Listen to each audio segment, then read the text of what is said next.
অবশেষে আপলোড করা হলো ছায়া নাটকটির নেক্সট পার্ট। কেন আমরা দেখতে পাচ্ছি না আর এই নাটকটি কেন এত দেরিতে আপলোড করা হলো, সব জানতে পারবেন আজকের এই ভিডিওটিতে। বন্ধুরা, আজকের এই ভিডিওটি নাটক প্রেমীদের জন্য খুব গুরুত্বপূর্ণ হতে চলেছে, তাই আপনাদের কাছে রিকোয়েস্ট, দেরি না করে ভিডিওটিতে লাইক করে চ্যানেলটি সাবস্ক্রাইব করুন।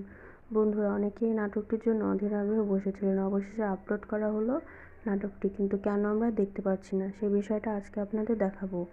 বন্ধুরা, এই নাটকটি দেখতে পারবেন আমাদের চ্যানেল। তার আগে বন্ধুরা, আপনাদের কাছে একটা রিকোয়েস্ট, যারা যারা টনি এবং সালমাদের ভিডিও দেখতে ভালোবাসেন তারা অবশ্যই ভিডিওটিতে লাইক করে চ্যানেলটি সাবস্ক্রাইব করে দেবেন আর কমেন্ট করে জানিয়ে দেবেন এরপর কোন নাটকের আপডেট আপনারা জানতে চান। বন্ধুরা, এই নাটকটা ইউটিউবে আপলোড করা না হলে অন্য জায়গায় আপলোড করা হয়েছে, আমরা এটা ইউটিউবে দেখতে পারবো না। নাটকটি দেখতে হলে আমাদের চ্যানেলটি সাবস্ক্রাইব করুন আর পাশে থাকা বেল আইকনটি প্রেস করুন, তাহলে সবার আগে নাটকটি দেখতে পারবেন।